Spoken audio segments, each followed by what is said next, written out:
This channel is part of the History Hit network.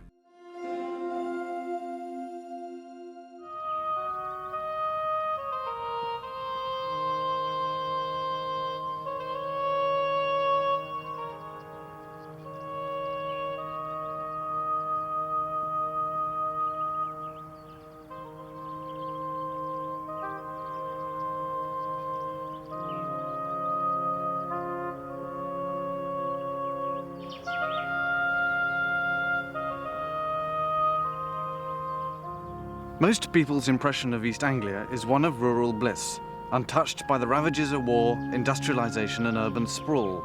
In reality, this part of the country has seen its fair share of conflict and change.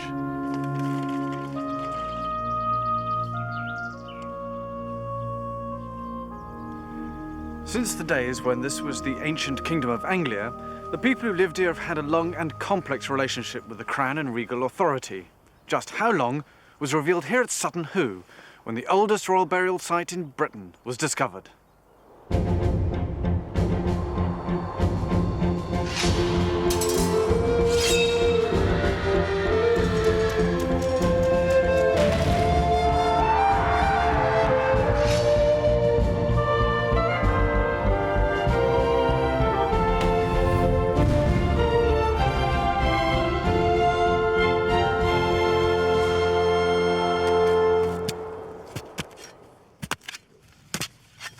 In the summer of 1939, just before the outbreak of World War II, 3 men were to be seen feverishly digging into the side of a mound of earth in a corner of Suffolk. But these were no great archaeological experts. One was a handyman, another a gardener, from that house over there, which belonged to an elderly lady, Mrs. Edith Pretty. Mrs. Pretty had been troubled by a series of strange dreams. Images of an ancient and brutal battle fought out on her land kept reoccurring.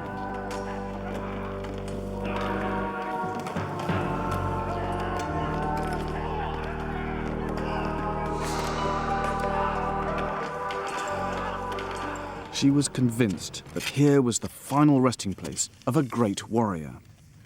She hired a local archaeologist, Basil Brown, through the Ipswich Museum to lead this makeshift team of diggers.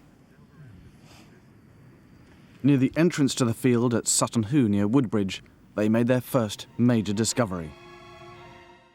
History Hit is a streaming platform that is just for history fans, with fantastic documentaries covering fascinating figures and moments in history from all over the world. We've got unrivaled access to the world's leading historians, with hundreds of documentaries featuring everything from Boudica to the British royal family.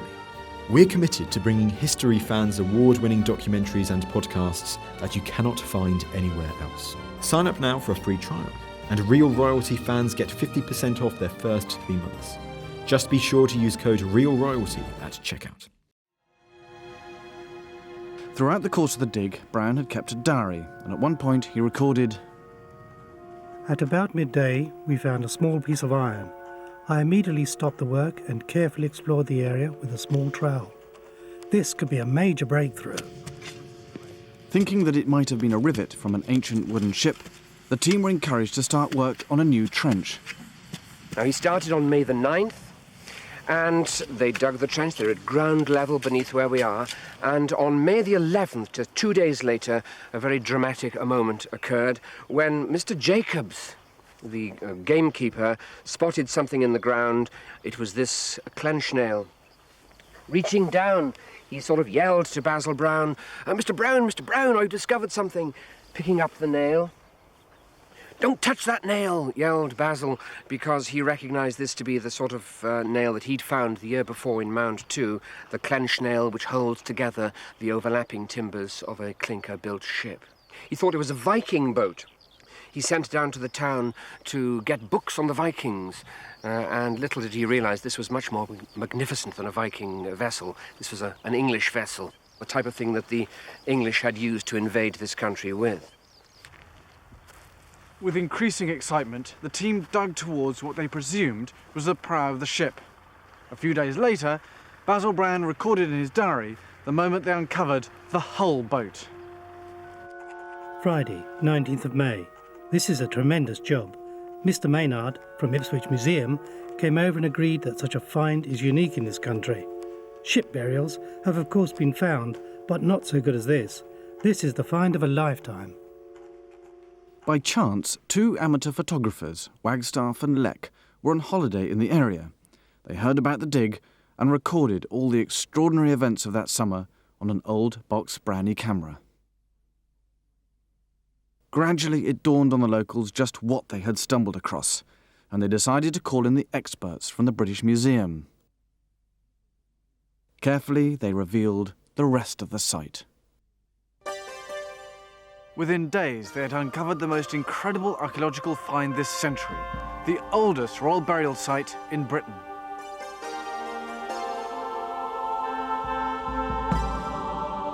Find came after find.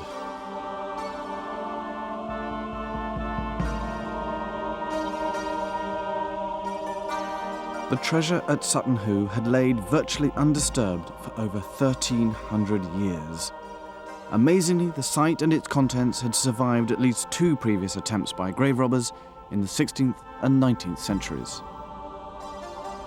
This is the greatest treasure found in British archaeology, even dare I say in Western European archaeology. The treasure was lifted with indecent haste, of course, because we're talking now June, July 1939, and ironically, the next wave of Germanic invaders were on their way in, led by Adolf Hitler, of course.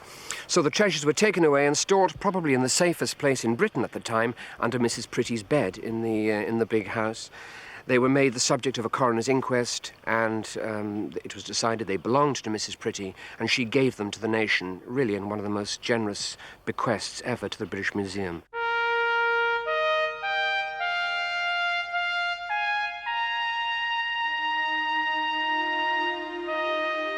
The burial site at Sutton Hoo is thought to belong to a member of an Anglo-Scandinavian dynasty known as the Woffingers.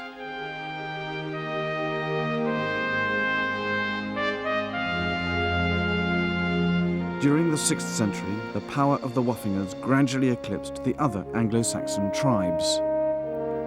At Sutton Hoo, the most powerful of their kings is buried, after a ceremony that must have been incredible to behold.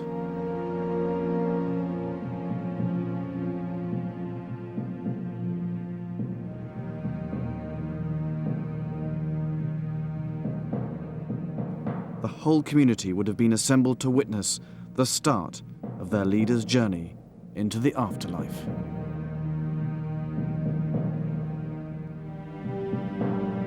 I should think it was a mighty funeral. This is a 90-foot-long, open Anglo-Saxon rowing boat. They dragged it up from the river. You can picture the whole tribe getting together to drag that up. A trench had been dug for it, and the boat was laid on the trench, probably on logs on the trench. At a slight angle, they got it a little bit wrong as they dropped it into the trench. So whose burial was it then? Well, we are 99% certain that this is the burial of King Redwald. He ruled from 599 to 625. I'd like to call him the first king of England, but there would be people who would argue with me there. He was the Bretwalder, the chief of all the kings who ruled the south of England at that time. And the treasure here is so magnificent that, can anyone else claim to be greater than this guy? Surely he was the first king of England, King Redwald. The site at Sutton Hoo is important for another reason, though. Redwald could be regarded as not just the first king of England, but also the first Christian king of England, because he ruled at a time when Christianity and paganism were at a crossroads. I believe we are standing on the most significant piece of soil in English history, because here is where the old religion, paganism, was beginning to creak and beginning to fade, and the new thrusting religion, Christianity, was coming in. Because in this burial, there were Christian objects. There were spoons, 2 silver spoons, 10 inches long, with the words Solos and Paulos written on them, and they were under some silver bowls. We do know about King Redwald that in 617 he'd gone off to Kent. He'd become converted to this newfangled religion, Christianity. He'd come home, burst in through the palace doors, said to his wife, "I'm a Christian." She was appalled, of course, and so was the Prime Minister. And I think they persuaded King Redwald to sort of play it safe. And in his palace, we are told, he had a Christian altar to the newfangled god and a pagan altar where hung victims to the devil. So he was certainly playing safe with the afterlife. When he got there, and incidentally the afterlife is over there because that's the east and the boat was pointing that way. When he got there, if it was the new god, he could say, I'm a Christian. And if it was the old pagan gods, he could say, well, I've just brought those items along anyway. The King's grave is not the only one here at Sutton Hoo. There is the most extraordinary evidence of others who met a very different and rather grisly end. Well, we've seen the royal burials, kings buried with glittering treasure, buried in boats. Near them was a group of burials of the less fortunate people. I don't want to labour the point, but this is what your lot did to my lot. Here is a man, for example, who patently he's tied up, his ankles are tied, and his hands are tied, and he's been buried face down. This is the hanged man. He's patently been violently put to death. There's an axe mark or a sword mark on his head there. His teeth, which are still visible here, are looking really the wrong way. They're in the wrong part of his head. Somebody else's head is down there on his left thigh. And if only we knew what they'd done, what their crime was, why they were buried in such a way, why they'd been violently put to death. These two are lying side by side. This one is face down. Every burial is different. That's the strange thing. But the most amazing one of all is this one here, because this is the famous ploughman of Sutton Hoo. What does it mean?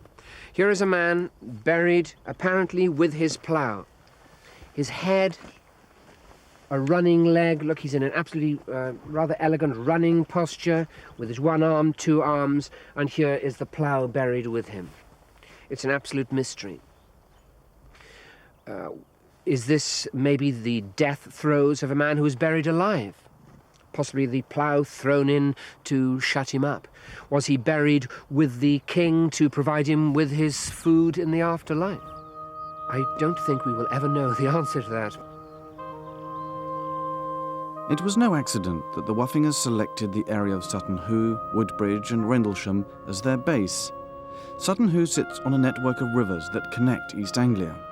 It is but a short boat ride to Ipswich, the trade centre of Britain at this time.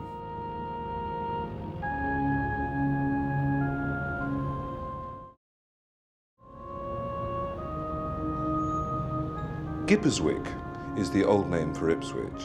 This is the controlling port of the East Coast trade. And this was where, really, the oldest town of the English people was founded. So here was this busy emporium, rather like a sort of great trade centre, full of people carrying on their active trades. For instance, in Jutland at Reba, they were bringing beads and amber down to Ipswich, and from Rhineland they brought pottery and wines, things of this kind, and from the German forests they were bringing antlers of deer. The antlers particularly would be used by craftsmen in Ipswich to make combs and other valuable objects of the time. East Anglia is the coast, obviously, which faces across the North Sea towards the continent, and there are great estuaries running through from the sea inland, such as the River Deben, the River Orwell, the River Stour. Now, the River Deben is a very important waterway because it was a very wide river and stately, and it runs a long, long way. There's a tidal estuary inland from the coast, and when it reaches its tidal headwaters, at that point, this is where the kings chose to establish their new royal court. And we know that from the burial ground at Sutton Hoo, which is just at that point on the north bank. Well, the River Deben, being so wide and flowing up towards the royal palaces, was a bit like the Mall, you know. This was the way up to Buckingham Palace for the Woofings. And the Stour was very much the tradesman's entrance. While this part of Anglia benefited so much from its proximity to the continent, when duties on imports were imposed by Edward I in the 13th century, the area quickly became a smuggler's paradise. The geography of the coast is ideal, being so extensive with masses of rivers and inlets, beaches and marshes. In fact, some places are even named after smuggling episodes, such as the story of Margaret Catchpole and Cathouse Creek. Margaret Catchpole was a servant to a well-known Ipswich family, the Cobbolds. She fell in love with a young sailor, William Lord, who worked on a local Harwich ferry. William was persuaded into smuggling between Holland and East Anglia and knowingly involved the hapless Margaret. The lovers worked out a code whereby if a cat was placed in the window of her house, then that meant the coast was clear. No cat, then beware, there were customs officers on patrol.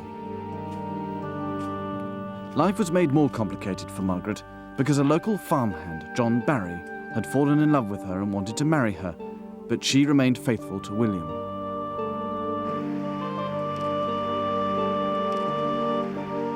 For his part, William promised to take Margaret to Holland and marry her there, but Margaret insisted she would only get married among her own family and folk in Suffolk.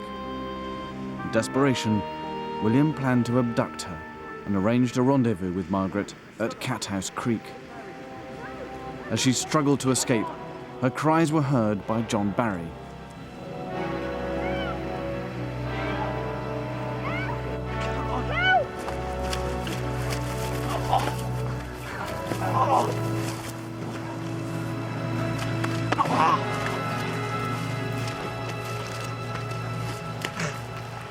In the following struggle, William was seriously injured, but managed to escape.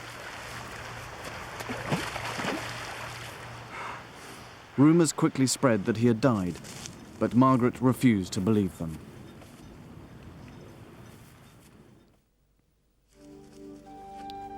Not long after, William got in touch with Margaret and persuaded her to steal a horse and ride to London to meet him.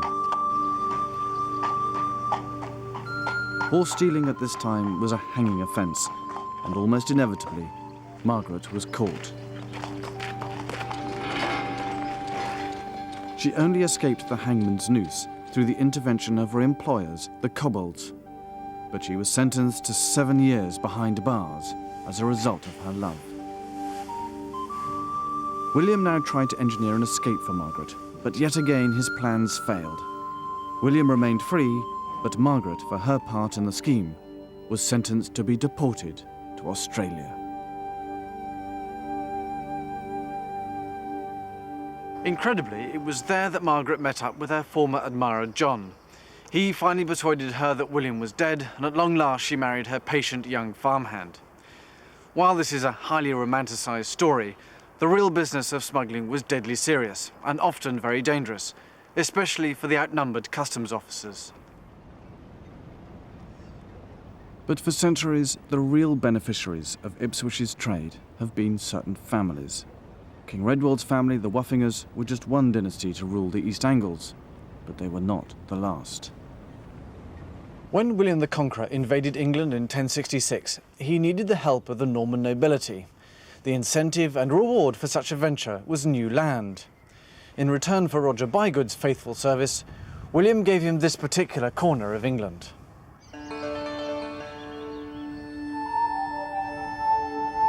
The Bygods did very well because William gave them a great deal of land all across the country, and because they had all the income from that, they became immensely rich. Framlingham became the stronghold for the Bygods' growing empire. The Bygods were really like multimillionaires. They lived very well. They had 7 hunting forests in the area, and they would have been able to live off the produce of those.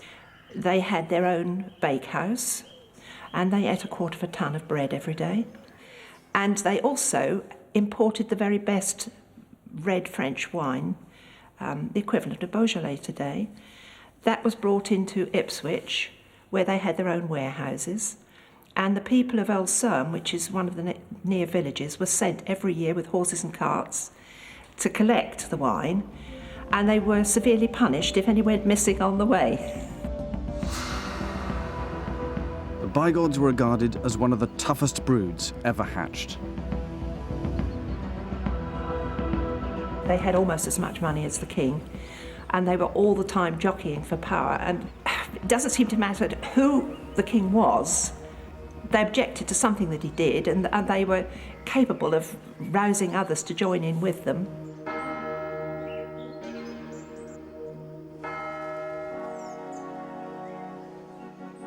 They made Framlingham their power base because this particular piece of land is quite commanding.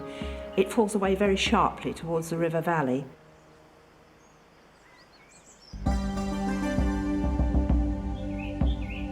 It was built with a curtain wall with 13 towers, and each tower could be defended by the towers on either side.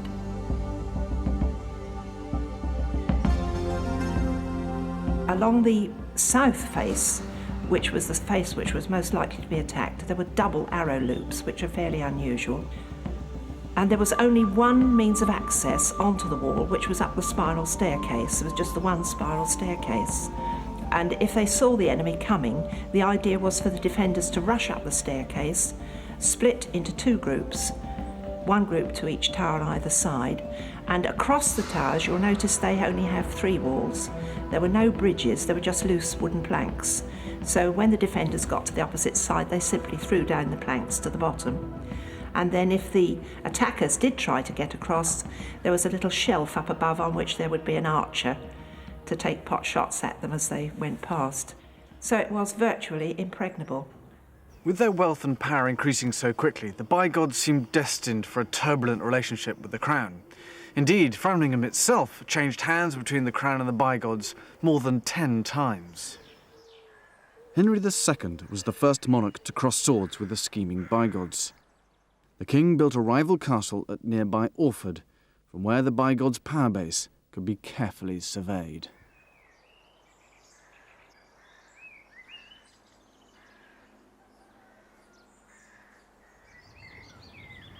When the 5th Earl died in the 14th century, Richard II gave the castle and land to the Mowbray family, and later the title of Duke of Norfolk.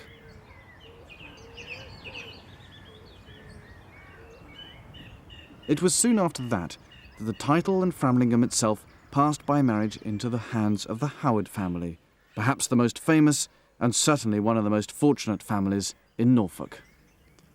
Thomas, the third Duke, was probably the luckiest Howard of them all. In spite of 3 members of his family losing their heads and ultimately losing his castle, somehow he survived. In a blatant attempt to increase his political position and influence, he orchestrated the marriage of the King, Henry VIII, to Anne Boleyn, Thomas's niece. At her trial, the Duke was made to preside as judge and had to find her guilty of treason. Yet within 4 years he had managed to marry another niece, Catherine Howard, to the aging king. When Catherine was to be executed, he laughed in public, no doubt to save his own neck. Eventually it seems that fate caught up with the Duke. Henry VIII's patience ran out and he was sentenced to death. But the very day before his beheading was scheduled, Henry VIII died and Thomas escaped execution. As a result, Framlingham changed hands yet again. But when Henry's son, Edward VI, gave it to his sister Mary, he unwittingly embroiled the 2 houses once more.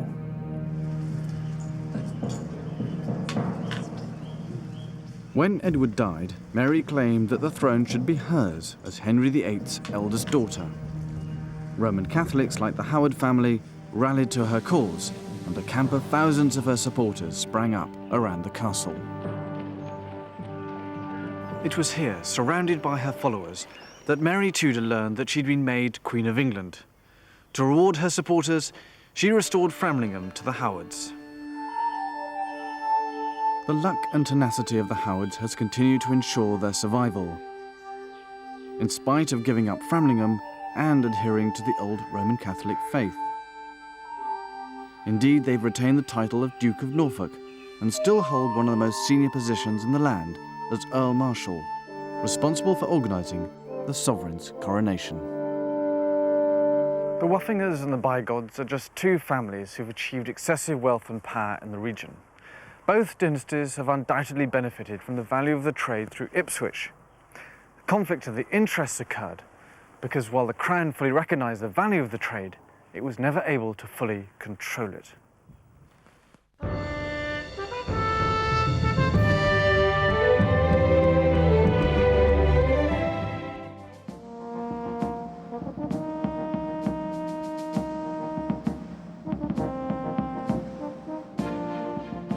The entrance to the Orwell and Stour estuary is flanked by the modern container port of Felixstowe to the north, and to the south the older and more historic port of Harwich.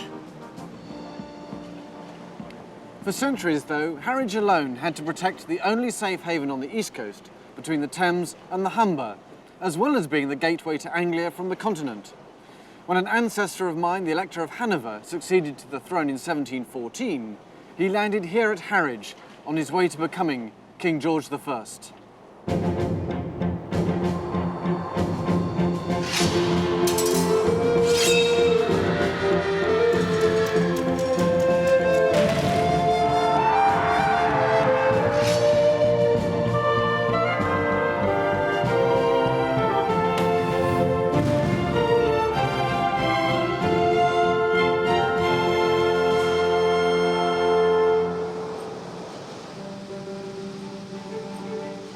The estuary created by the meeting of the rivers Orwell and Stour is a remarkable natural anchorage.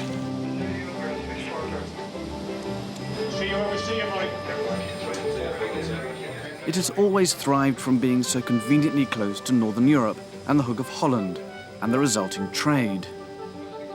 But in 1714, it was a new dynastic change that was welcomed in at Harwich. Queen Anne died without an heir. Catholics were debarred from succeeding to the throne, and of the 57 people who had a genealogical right to the crown, it was George, the Elector or Prince of Hanover, who was the first to be a Protestant and was consequently chosen to succeed to the throne, even though he could hardly speak a word of English. The new king made his way from Hanover in northern Germany to England, and first stepped foot in his new kingdom at Harwich. As Harwich and the estuary grew in status, such an important safe haven needed to be protected. The Landguard fort was built by Henry VIII on the north shore. Its polyagonal design proved remarkably successful. During the 1667 Anglo-Dutch War, the Dutchmen were so frustrated by the fort that they launched a daring amphibious raid against it with 1,600 men. Yet they were repulsed by a mere handful of local militia. Long before the days of the Landguard fort, the rivers, especially in Anglia, provided vital trade routes penetrating deep inland. They also provided easy access for those feared and daring seaman warriors, the Vikings. The open, mainly agricultural land of Anglia was easy prey to the raiding Norsemen. The Anglo-Saxon farmers were simply not organised enough to defend themselves. However, there was one native leader who was prepared to take on the Danish invaders and to challenge them on their own territory, the sea. Just over there is Shotley Point, known locally as Bloody Point, a reminder of one of the first naval engagements in British history, which took place here, when King Alfred's fleet surprised the Danish Guthrum's naval force and attacked. Although Alfred's forces won a famous victory against all odds, contemporary accounts record that the sea and shore turned blood red for days after. Alfred's action was not the first time an English king has had to defend his country from invaders. Not far from here is Colchester, which was once the royal centre for the ancient Britons.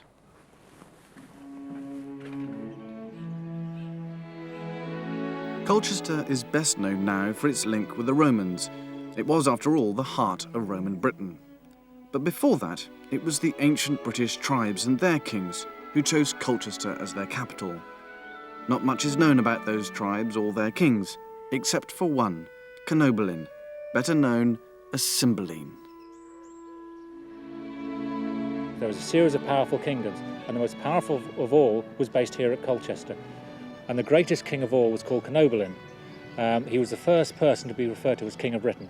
And Canobalin, the great king, had centralised power very much. He'd gained control over a whole series of neighbouring tribes, so the whole power, in terms of political power, military power, economic power, had become focused in this one spot. Now, as far as the Romans were concerned, he was the power in Britain. Claudius comes to power, he's in a fairly weak position, and he needs to establish his power. And he's now looking around for a way to do that. And one classic way for a Roman emperor to do that is to conquer a new land. Canobalin dies within a couple of years. And so Britain becomes the obvious target now for invasion. The prime target of the whole Roman invasion is Colchester, Camladunum as it was known then. When they approach the outskirts of Colchester, they send a message all the way back to Rome. And Claudius arrives at the outskirts of Colchester to lead his army into Colchester in the final victory over the Britons. By this time, the British resistance had gone, and so as far as the Roman army is concerned, at this point it's a walkover.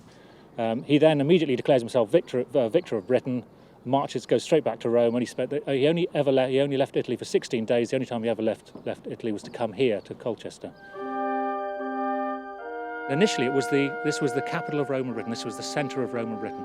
The first classical building to be built in Roman Britain is below our feet, the foundations, the Temple of Claudius. For nearly 20 years, the temple became a symbol of prosperity and peace, as Britain became accustomed to life as a Roman province. In AD 60, that all changed. It was in that year that the king of one of the more powerful local tribes, the Iceni, died. The Romans refused to recognize his widow, Boudicca, and his daughters as heirs. The Romans come in, they demand the gifts of money back, which they're now claiming are loans. They confiscate land, they humiliate the Icenian aristocracy, and then they publicly whip Boudicca, and also they rape her daughters. She rises her people up and starts marching south towards Colchester. So by the time she apparently reaches Colchester, she's gained a force of 120,000 people. And a siege took place over 2 days. One estimation has been that maybe up to 30,000 people were actually killed in Colchester. Their next stage was to march south to London, and again London was destroyed. Boudicca then marched to the next major Roman town, St Albans, Verulamium, and again it's the same thing happened there. The whole town was destroyed. In total, it's claimed that some 70 to 80,000 people were killed. Romans and their allies were killed during this time. Inevitably, the rebels met with a more disciplined and determined Roman army, and the famous rebellion was brought to a brutal and complete end. But the legend of Boudicca lives on. She achieved particular popularity during the Victorian era. Her very name, Boudicca, or Boadicea, as it was pronounced in Victorian times, means victorious, from which Victoria derives. The warrior queen became a national symbol. One of the things that they learned about after the Boudiccan revolt was it was sensible to build a town wall to defend themselves. So the earliest surviving Roman town wall surrounds us.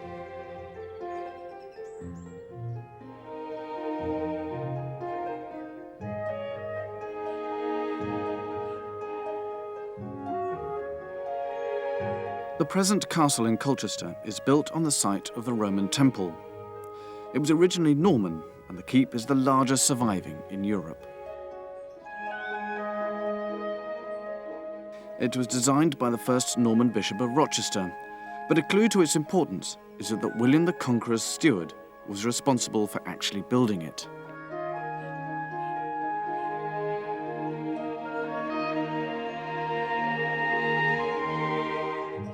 The present Romanesque style of the roof is a mistake, though.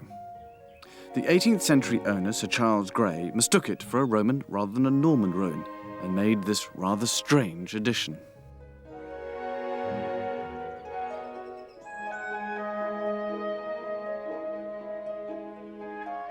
At the base of the castle are the most powerful reminders of its days as a Roman stronghold, not least the elaborate Roman vaulting that form the foundations of the temple, although most of these have been converted to form a ghoulish epitaph to an ungodly age.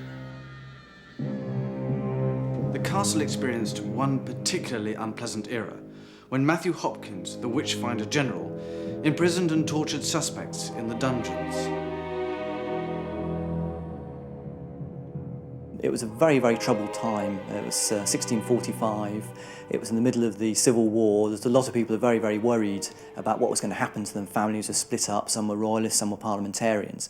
And everyone distrusted everyone else. And so the slightest thing which went wrong, they would find someone to blame for it. So if the cow went lame or someone died under slightly suspicious circumstances, then they would regard that as witchcraft. And Hopkins found this he believed in this. He believed in witches firmly, and he suddenly found that there was an awful lot of work to be done to find these witches. And there was an awful lot of people, once they knew that he was a witch finder, would ask him to come along and actually help them find the witches in their town or village. All witches, it was supposed, had a spot in their body where they felt no pain. And so to Hopkins, the obvious way to find it was to use a large needle and stick this needle around someone's body until they didn't scream anymore. So obviously then they'd found the witch's mark. So sleep deprivation and general prodding with a needle eventually yielded the results he wants, which was a confession. Rebecca West was a 15-year-old girl who came from Lawford, which is quite close to Manningtree. And so she was in the area where Matthew Hopkins was particularly aware of witches. And she and her mother, Anne West, were accused of witches along with other people like Elizabeth Clark. And Rebecca West was actually held here in Colchester Castle. As I say, she was only a 15-year-old girl. She'd been accused of bewitching a man to death and bewitching a woman so that she was lame. And her mother had been accused of bewitching various animals. And Matthew Hopkins worked on Rebecca until she confessed. She turned King's evidence and implicated her mother in being a witch. And as a result, Anne West, Rebecca's mother, was hung at Chelmsford for her crimes. Between 1645 and 1647, Matthew Hopkins alone was probably responsible for about 200 to 300 cases of witchcraft in East Anglia, and the first few witches were actually held here in Colchester.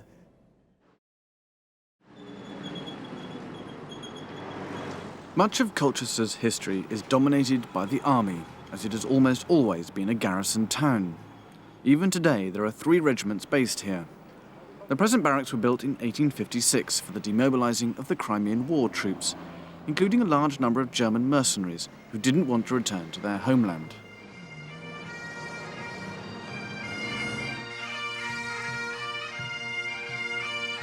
The government came up with what it thought was a brilliant solution.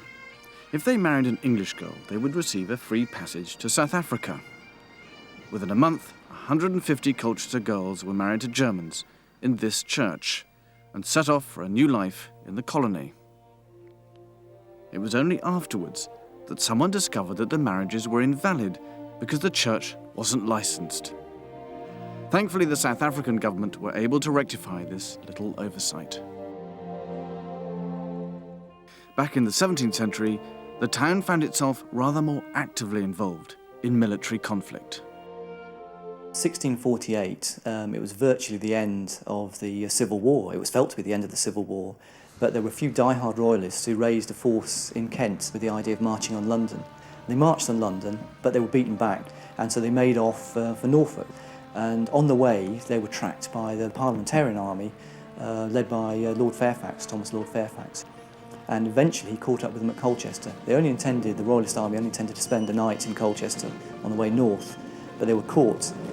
And so Colchester, which is a parliamentarian town, found it had itself with a Royalist army inside and a parliamentarian army outside, and the people were caught in the middle. It was quite horrific.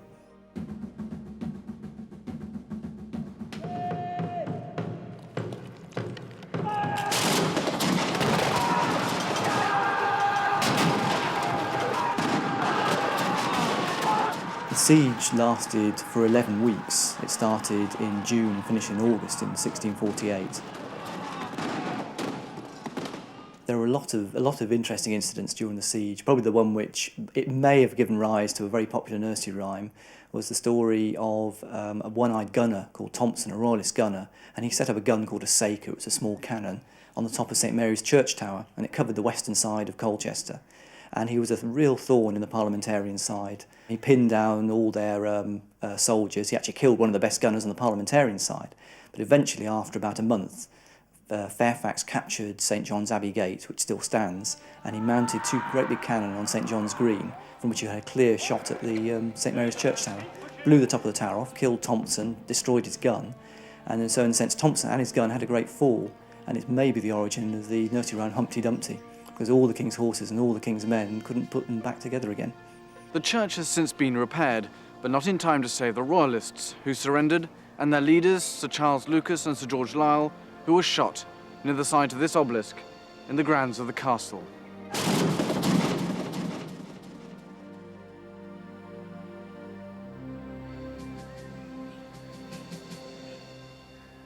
Another landmark around these parts is actually a bit of an eyesore.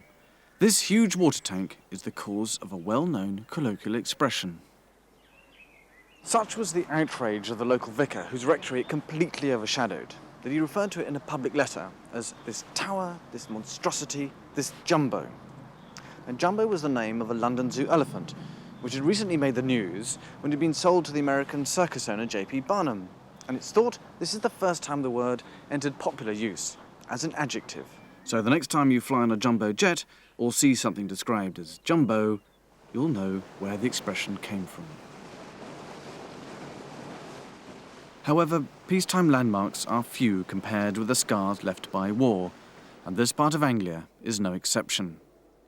In the Guildhall at Harwich, the walls are visual reminders of its previous use as a jail for French prisoners of war during the Napoleonic era. Harwich's history is regularly punctuated by wartime stories. Edward III set out with a fleet of 200 ships from here at the beginning of the 100 Years' War. The news of the defeat of the Spanish Armada was first learnt here when the victorious English fleet, including 2 local captains, sailed into this haven, and Elizabeth I came to meet them. When the German U-boat fleet surrendered at the end of the First World War, about 100 of their submarines were moored in the River Stour, which became known as U-Boat Alley.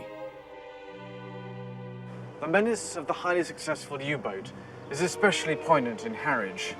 There's a memorial here to the captain of a local ferry, the Brussels, whose death caused a national outcry in 1916. Holland was neutral in the First World War, and so the Great Eastern Railway Shipping Company maintained a passenger and cargo service across to Holland, even though it was a dangerous sea to cross. And Captain Fryatt was captain of the SS Brussels, and on his way across to Holland he was confronted with a German U-boat that ordered him to stop. And now Fryatt declined to do so, and instead went full steam ahead and caused the U-boat to crash dive and made his escape to Holland. Now, this made him something of a hero, and the Germans were not too pleased about this. So some months later, when he was coming out of from the Dutch port, the ship, the Brussels, was surrounded by a fleet of motor torpedo boats, and Captain Fryatt was arrested and taken ashore. He was taken to Zeebrugge, and there he was court-martialed by a German court-martial, and he was executed by firing squad 2 hours after the conclusion of the trial. And this caused a huge furore in England, a great national scandal. There's a pamphlet, The Murder of Captain Fryatt. Now, after the war, his body was brought back to England. It was taken to St. Paul's Cathedral, where they had a memorial service with members of the royal family, and then his body was brought back to Dovercourt. The coffin was taken through the streets with bishops of Barking and Chelmsford leading the cortege, and then he was interred at All Saints' Church in Dovercourt. On the seafront at Harwich is a structure that looks remarkably like a set of gallows. It's known as Pepys Crane. The old shipyards had been established by Samuel Pepys, the famous diarist, during Cromwell's Commonwealth. He was responsible for renovating and rebuilding much of the harbour. This crane was built to lift heavy masts and anchors, although the human hamster running wheel was not without its drawbacks. It was often operated by children and had no braking system, so if the load got the better of the operator, the wheel would spin uncontrollably, with sometimes fatal consequences. As recently as 1894, 2 men and a lad were using the crane to lift timber. When the men stepped out to see if the timber had been hoisted high enough, the strength of the lad was not sufficient to prevent the wheels of the crane from running back. The unfortunate lad was whirled round and round till he was knocked out, cold. Just as Harwich is often the gateway to Anglia, it has also been the point of departure for many. From the packet boats of the 17th century, which glide back and forth to the continent with packets of mail as well as passengers and cargo, to the boat train passengers of the 19th century, who arrived here on the old Great Eastern Railway and could stay in the old GER Hotel.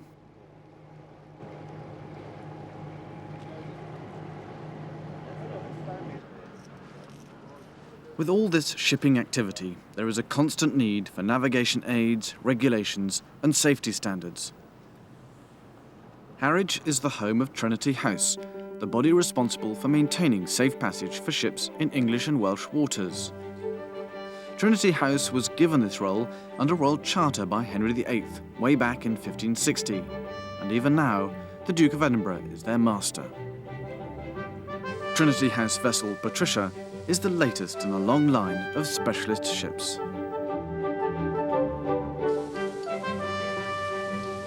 Harwich is our main buoy depot, and the reason for that is because that's where most of the buoys are, in the English Channel and the southern North Sea. We have over 400 buoys, and although they don't look all that large when they're in the water, these things weigh 5 tons, and so you have to have a specialist ship to lift them out, to change the cable, examine the lights, and so on. And that's what Patricia is. She's a buoy tender.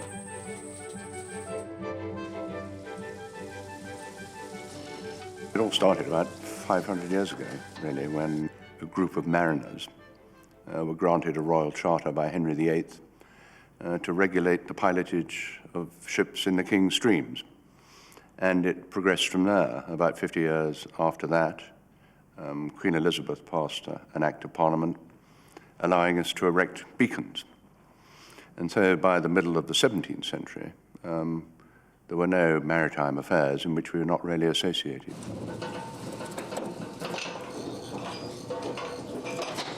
So how important is the role of Trinity House in this day and age?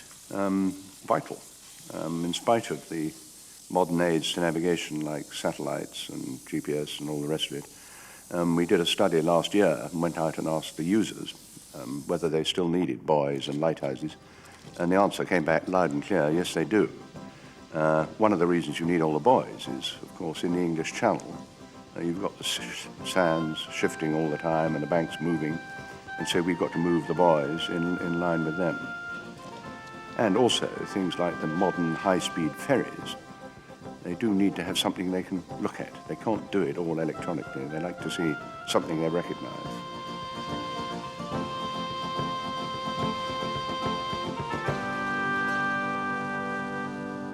Probably one of the most famous departures in our history actually began here. This used to be the house of Christopher Jones, the captain of the ship which took the Pilgrim Fathers to the New World of the Americas, the Mayflower. Most people believe that the Pilgrims set out from Plymouth, but the real story is not quite so straightforward, and the Mayflower's role in history a complete stroke of luck.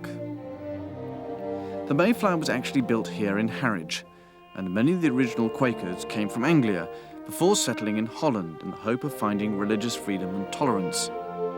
When that proved unsuccessful, they decided to set out for the New World.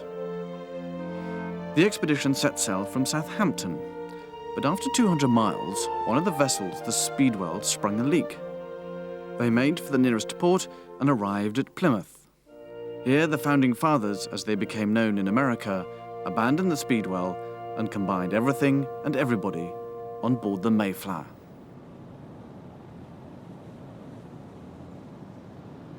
While Plymouth may be hundreds of miles from Harwich, the story illustrates many facets of life in Anglia. Its connections with the sea, with the continent, and with religion, each bringing about its own relationship with the Crown. Although the winds of change continue to batter this part of the country, the shoreline clearly demonstrating the shifting fortunes, the Orwell and Stour estuary remains the gateway to Anglia.